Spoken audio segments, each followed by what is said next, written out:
Liberia.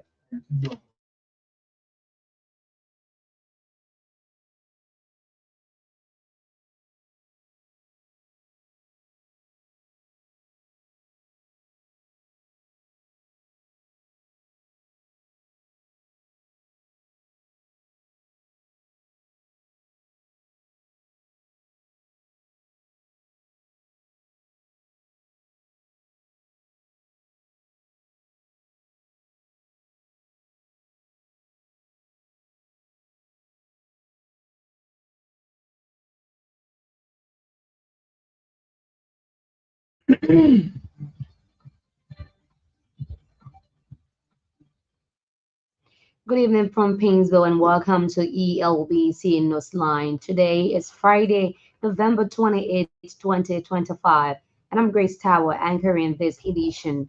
For our top stories,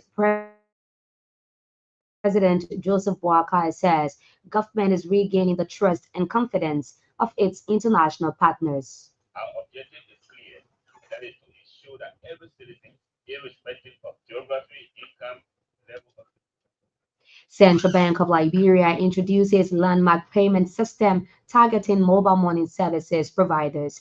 Liberia re-elected through Category A on the Council of the International Maritime Organization. And away from Liberia, daughter of former South African President Jacob Zuma resigns as Member of Parliament following allegations of luring 17 men to fight for Russia in mercenaries in Ukraine. These stories plus many other developments are coming up, including our regular features. But first, Frederick Tiwia with a bulletin of news. President Joseph Boakai returned to the country following his successful participation in the 17th Medes Forum in Tangiers, Morocco. Upon his arrival at the Rabat International Airport Friday, President Boakai said his government is working effectively to restore global trust in Liberia. The president emphasized his leadership's commitment to making Liberia an investment-friendly country, aiming to improve the livelihood of citizens. During his participation in the 17th Medes Forum in Morocco, President Boakai called on fellow African leaders to rise above complacency in addressing the continent's pressing challenges. The Liberian leader was also honored with the Grand Prix Award, recognizing his vision and leadership in advocacy in Africa's advancement to global affairs. At the same time, President Joseph Boakai declared Saturday, November 29, the 130th birth anniversary of the late William V.S. Tubman to be celebrated throughout the country as a national holiday. The late William V.S. Tubman served as the 18th President of Liberia. In a proclamation, President Boakai ordered and directed all government ministries, agencies, business houses, and marketplaces to remain closed on Saturday from 6 in the morning to 6 in the evening. A foreign ministry release says the day is in consonance with an act of the 42nd legislature declaring November 29 each year as a national holiday in keeping with the will of the Liberian people.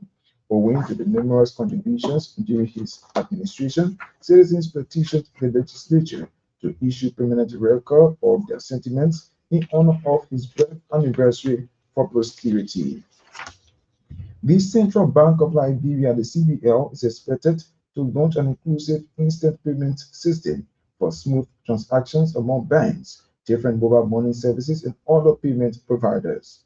According to CBL, the system will allow users of Orange Money to transfer cash to users of MTN mobile money or vice versa at an affordable service charge.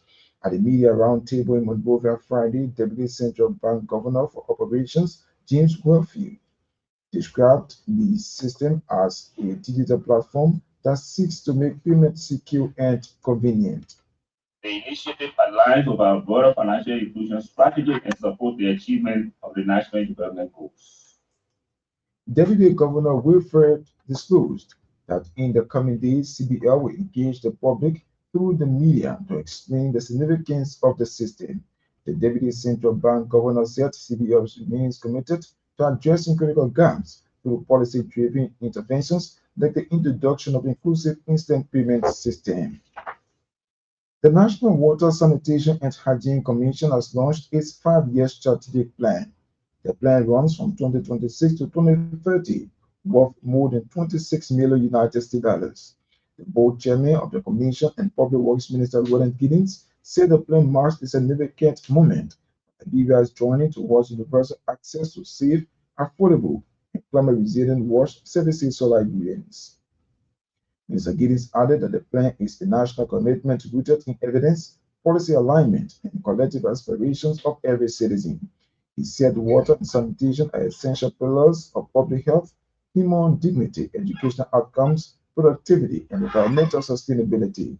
The Public Works Minister spoke Friday in Monrovia through his proxy, Assistant Public Works Minister for Community Services, Albert Tokolo, when he launched the 5-year strategic plan of the WASH Commission.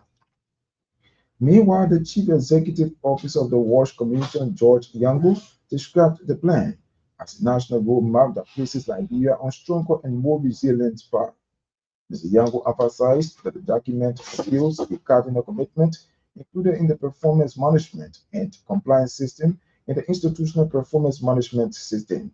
He added that the strategic plan provides a clear framework for resource allocation, strengthens accountability, and ensures alignment among government partners and communities. It outlines our long-term goals and the actions required to achieve them over the next 5 years. It defines our mission, our vision, our values, priorities, and institutional direction. Mr. Yango noted that the plan also aligned with the arrest agenda for inclusive development, global frameworks such as SDG 6 and Vision 2030, among others. He made a statement Friday in Monrovia during the launch of the 5-year strategic plan of the WASH Commission. Grand Cape Mount County Senator Dapa Vapila has been engaging residents of Sinji on the formation of the national budget and how it shapes development decisions. She said although budget preparation faces challenges, it remains a gradual and organized exercise. Senator Vapila stressed that informed constituents can better question their leaders and track government's actions. She praised the community for its interest in governance and pledged continued legislative engagement. Meanwhile, Sinjay Chairperson Sekou Sherif thanked partners, local leaders, and donors for supporting what he described as a timely initiative led by the NGO sector. A one-day legislative constituency engagement has ended in Sinjay Grand Cape Mount County, bringing together citizens and policymakers to deepen their understanding of the lawmaking process and civic participation. The event, organized by the Netherlands Institute for Multi-Party Democracy (ND), that's NRMD, focused on helping residents better understand the workings of the legislature and contribute to national decision-making. NRMD Program Director Councillor Darwin Doma said the dialogue provided the opportunity for lawmakers and communities to connect and discuss relevant issues. Councillor Doma disclosed that research conducted by the institution shows that health remains the leading priority for women across the district. The initiative is supported by the Liberia Electoral Support Project Plus in partnership with UNDP, Youth Women, and the European Union. The Liberia National Red Cross Society, in collaboration with the National Disaster Management Agency, has launched a dialogue on anticipatory action on disasters in Liberia. The dialogue aims at to craft preventive measures that provide early warning and proactive steps before disaster occurs. Speaking at the launch, the General Secretary of the National Red Cross Society, Gregory Blamu, acknowledged Liberia's response to disaster in the past and stressed the need for transformative action to save lives and reduce economic costs. Mr. Blamu named strengthening forecasting, financing for early action, community preparedness, national anticipatory framework, and promoting awareness as urgent actions that Liberia needs to prioritize in proactive disaster approach. He called on government and international partners to increase investment in community resilience programs, technical capacity building, and early warning monitoring infrastructures.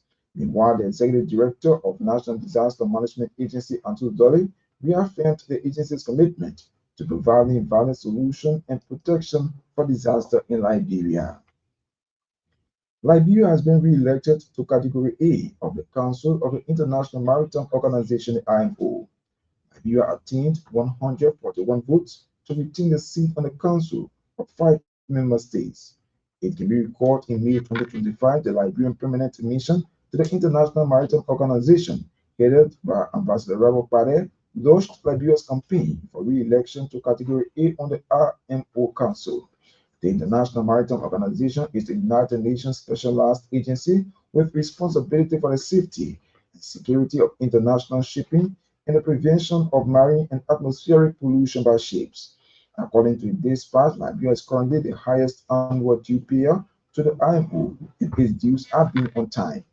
Liberia currently chairs the largest marine environment protection committee of the IMO and is playing leadership role in various IMO committees, subcommittees, and working groups. ECOWAS Authority of Heads of State and Government, the highest decision-making body within the regional bloc, has issued a communique ordering the military in Guinea-Bissau to return the country to constitutional order. It followed a mid-war meeting attended by President Joseph Boakai and counterparts from Nigeria, Ghana, Senegal, and Sierra Leone. In the communique, a copy of which ELBC has, ECOWAS Mediation and Security Council suspended Guinea-Bissau from all of its decision-making bodies until the restoration of full and effective constitutional order in the country. The ECOWAS authority, chaired by President Julian Marabio of Sierra Leone, was mandated to immediately lead a high-level mediation mission to Guinea-Bissau to engage the leaders of the coup on the situation. It said the mission shall include President for Yansibi of Togo, Josie Marian Perari Neves of Cabo Verde, and Bishiru Faye of Senegal. According to the communique, the West African leaders will be accompanied by the president of the ECOWAS Commission, Dr. Omar Ali Touré. Meanwhile, the Mediation and Security Council of ECOWAS is urging soldiers of Guinea-Bissau to return to the barracks in order to maintain their constitutional role. Vice President Jeremiah Kuhn has underscored that nutrition remains central to government's arrest agenda for inclusive development. Vice President Kuhn noted that Liberia cannot achieve inclusive development without addressing the structural drivers of stunting, food insecurity, and poor health outcomes.